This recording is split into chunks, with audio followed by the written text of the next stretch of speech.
listening to LSU Daily with Matt Musso, your home for all things LSU sports. Off and running here on another edition of LSU Daily. Welcome in. Glad to have you with me. Final preview and prediction for LSU Arkansas on today's show. 6 p.m. kickoff in Fayetteville. LSU looking for win number 6, but more importantly, looking to keep the train on the tracks, avoid what has the potential to be a major letdown. No matter how ugly this game is, get out of there with a win, right? That is the goal for LSU, and we've been pretty clear, at least I know I've been pretty clear all week, that I'm expecting this to be a dogfight, come down to the very end, and this game, quite frankly, scares the hell out of me. I don't have a great feeling about it. I think there's a lot of things that do play into LSU's advantage. We've gone through some of those already this week. We'll go through a few more, give you the final preview and prediction. We'll react to a little bit about what Brian Kelly said at his final media availability on Thursday as well, including an update on the injury to Tyree Adams. We talked about it a little bit yesterday when we went through the injury report, but that situation has definitely developed since the last time that we spoke. So be sure to subscribe, share, like, follow me on social media at Musso Matthew on Twitter X. You can find me on Facebook and Instagram as well at Matthew Musso 1. All of that is greatly appreciated. We will start with Tyree Adams. So that was interesting to see him pop up on the injury report on Wednesday. Not just pop up, but be designated as out. You dig a little bit deeper and you find a picture on Tyree Adams' Instagram account, on his social media, his story, and hat tip to Koki Riley from The Advocate. He's the one that pulled this. That he underwent surgery. So naturally, Brian Kelly is asked about that on Thursday when he met with the media. And first of all, Brian Kelly said, quote, he'd never seen anything like it happen in over 30 years of coaching. So, I mean, that right there is a mouthful. Kelly declined to really go into specifics of the injury and or timeline as well. Did say it's classified as a sports hernia and that Tyree Adams is, quote, clearly out. That is a bummer for a lot of reasons. For one, it absolutely sucks for Tyree Adams, a guy who they have just been super high on ever since he signed with LSU, and they saw him just as a very raw talent that they could really mold and shape and go with from there, and that's exactly what has happened. He's been in the program a couple years, and the development has been very, very noticeable to the point where he was, your 6th offensive lineman all throughout camp and all throughout the season to this point. You saw him get into the game against Nichols, in that type of role. And just a guy with great versatility who, yes, look, I mean, he profiles more as a tackle, but you saw him also play some guard and some interior there at really every position but center so far. Like a true swing guy, a true 6th offensive lineman for LSU. And again, as you don't have a timetable, the guy underwent surgery and, quote, clearly out. Doesn't sound like he's coming back anytime soon. Again, you hate it for him just because it's going to, I don't want to say set back, but pause the development, for a guy who was just on such a upward trajectory and was probably going to be one of your starting tackles next year. Right? Probably not even probably. That'd make a lot of sense, wouldn't it? So, that part of it just really sucks. When you look at it from an LSU perspective, man, health was paramount on the offensive line in general this year because you just had a lot of youth behind your starting 5. Your center's a redshirt freshman. That becomes even more paramount now because indefinitely you don't have Tyree Adams. If LSU is to need a backup O-lineman to go in right now because of injury, God forbid somebody turns an ankle, see if you can spot the trend here. You're looking at freshman Weston Davis, redshirt freshman Paul Mubenga, redshirt sophomore Bo Bordelon, true freshman Cohen Eccles, true freshman Ethan Callaway, true freshman Ori Williams, true freshman Kerry Lee. Like, you see the trend?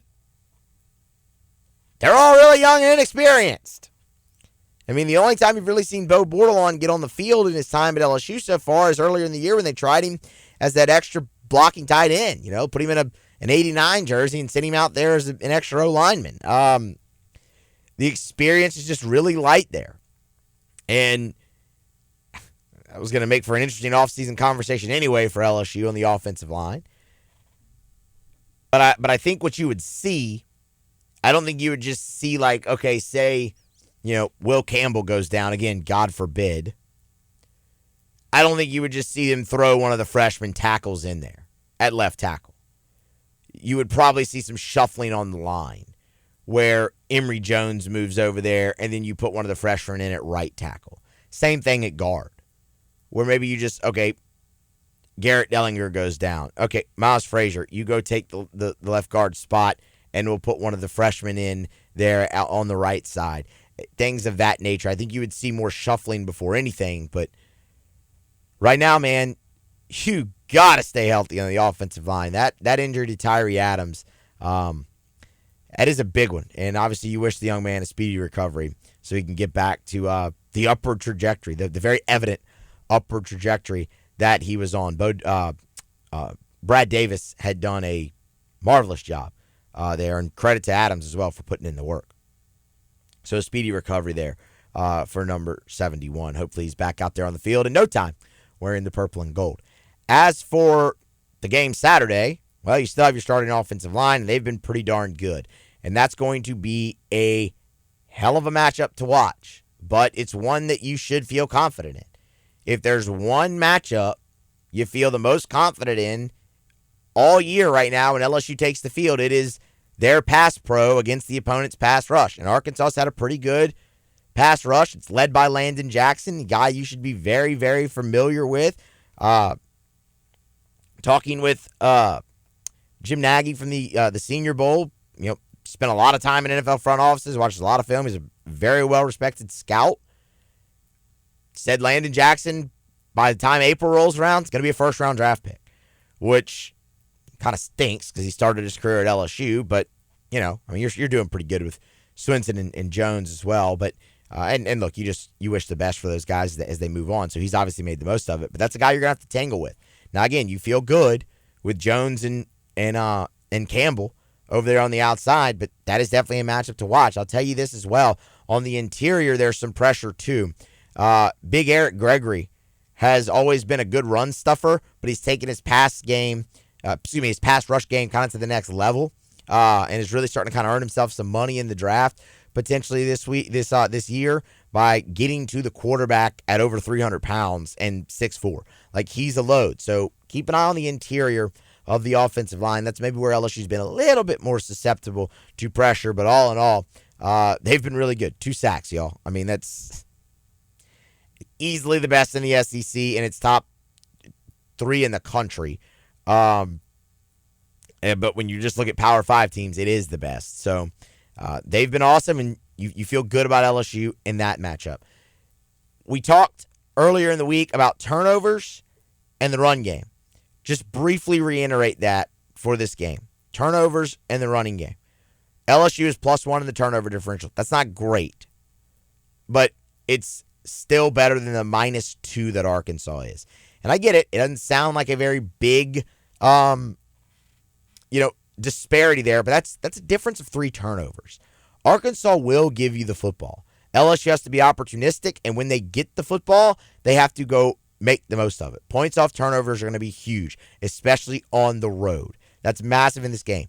Taylon Green has shown the ability to be incredibly dynamic this season, but he's also thrown 5 interceptions and fumbled the ball 5 times.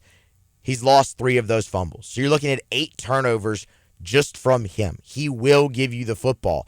And with him not being 100% in this game, it'll be interesting to see how the mobility is limited. Because while he's a pretty good passer, he's a better runner. And if you take his legs away, if he's not 100%, again, remember, y'all, this is a knee injury that he's trying to play through now. If you are able to limit that and you like what you've had on the edge for LSU this year, we already kind of mentioned Swinson, Jones, Deshaun Womack's gotten a little bit more run here as of late. Like, you like what you have coming off the edge. Contain is going to be big from those guys. And you saw it work well against Gio Lopez from I'm blanking. South Alabama.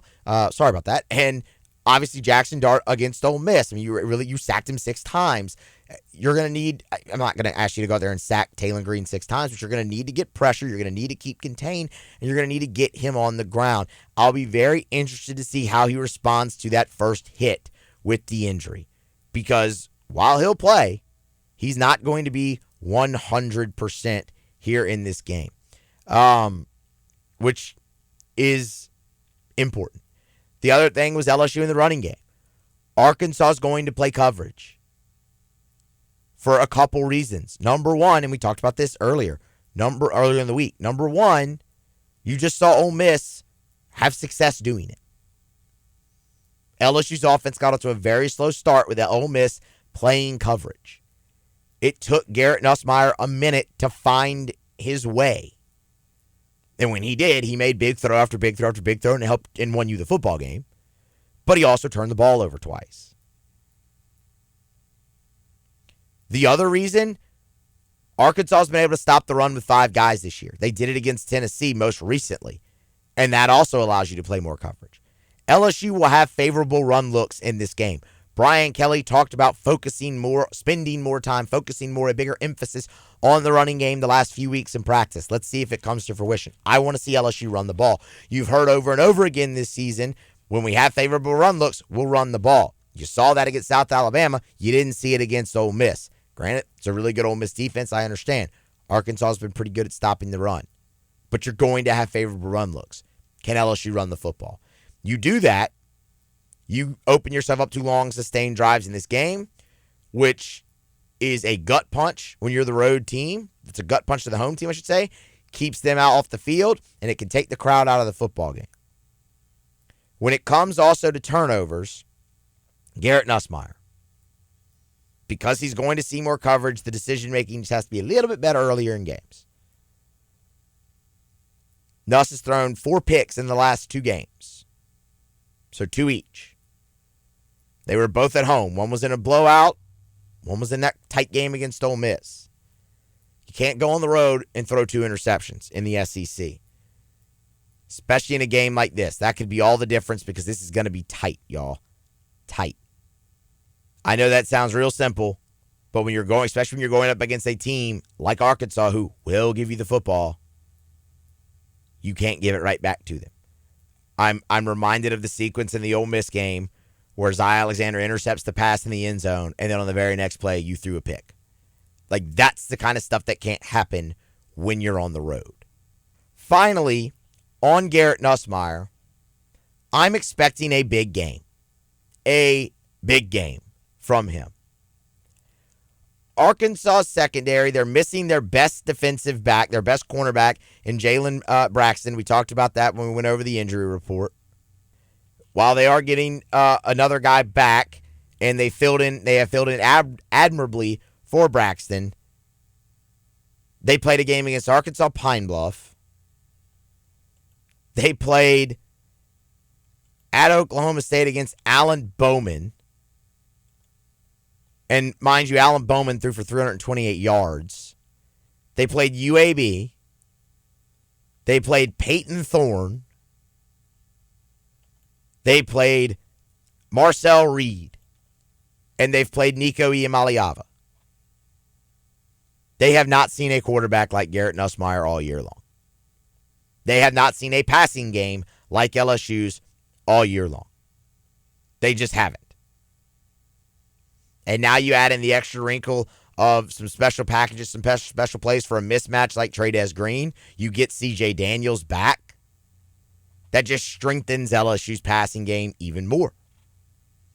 You add in the fact that LSU's given up 2 sacks all year. Yeah, Garrett Nussmeier is going to have time to sit back there and throw the football. So his decision-making will be key. And as long as he makes the good decisions, you have no reason to believe that Garrett Nussmeier won't throw for 300 yards again for the 7th game this season. And you have no reason to believe that LSU won't score. So I am expecting a big day from Garrett Nussmeier on Saturday night. He's going to have it. LSU's, for them to win, they need that. Quickly on the defensive side and give you the prediction. We talked about containing Taylen Green and seeing how he does first hit, right?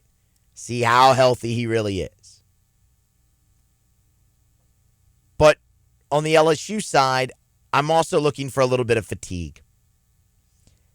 That's one reason I like that this game is at night and not 11 a.m. It gives them a little bit more time throughout the day. You had a lot of guys on that defense play every snap of the game. And that was a physical, hard-hitting, emotional game against Ole Miss. And it went into overtime. Like, it wasn't just 4 quarters. You had to play an extra series on defense. So how does fatigue go? And you're going up against the Bobby Petrino offense that is very balanced. A Bobby Petrino offense that will give you different looks, that'll change tempos, that'll do a lot of different things. Petrino's done a great job with that unit so far this season. How does LSU's defense handle that turnaround? Can they turn in a similar effort? We talked about outliers earlier in the week. One for each team. You'd seen spurts from this LSU's defense so far. You just haven't seen it built upon consistently. This is your chance. And to be honest, the second half against Ole Miss really is the outlier there. Can you build on it with consistency? For Arkansas, the outlier was they finally closed out and won a big game under Sam Pittman. You're trying to build a program. Good, you did it once. Can you do it 2 weeks in a row? That's going to be the question for them. They're coming off a bye. I'm not worried about fatigue there. That's, again, why I highlight that. It's the same deal you had going against Ole Miss. Ole Miss was playing their 7th straight game, and you were coming off a bye. You're not playing your 7th straight game, but you're coming off a hard-hitting just battle, and they're coming off bye. So specifically on defense, and that also applies to the offensive line, y'all, too. I mean, how big of a factor is fatigue in this game? It's corny and cliche, but yes, LSU needs to start fast. Take the crowd out of the game. LSU hasn't started fast on both sides of the ball except for one time this year, and that was against South Alabama, who's not good. This will be a much stiffer test. I'm more inclined to tell you that I don't think LSU's going to start fast. I think LSU needs to weather the early part of this game. Take Arkansas's punch. Withstand it. It can rock you. That's fine. Just don't let it knock you down and out. Because what you've seen, specifically from your offense and specifically from your quarterback, is the ability to not be phased and to lead you back. South Carolina, you were down 17-0. Ole Miss, you were down 10-0. You won both of those games. When you've had to have it, Garrett Nussmeier's been able to deliver it. So as much as I would love to see you start fast, I don't think that you are, because you really haven't done that consistently on both sides all year. So weather the early storm. Because right now, your quarterback has shown the ability to always lead you back. And there will be early punches from Arkansas. Like, this will be a dogfight. It always is. That's how I'm going into it. And if LSU goes out there and dominates, awesome. We will celebrate that a lot. Because this is a big letdown spot sandwiched with a look-ahead spot. But I do like LSU. I will pick LSU to win this game.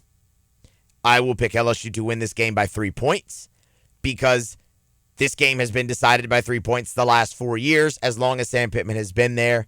I think LSU does weather that early storm. I don't think Taylen Green is 100% healthy, and I think that definitely impacts Arkansas and favors LSU, just like you saw it with Trey Harris. The guy didn't play the second half for Ole Miss. And I like Nussmeier to make the plays when you really need them. So give me LSU 27-24 in the ballgame by 3 points to get the win, and we'll move on to the game next with Texas A&M and College Station. That's going to wrap it up here today. Again, be sure to subscribe, share, like, follow me on social media, and be here next time for more on LSU Daily.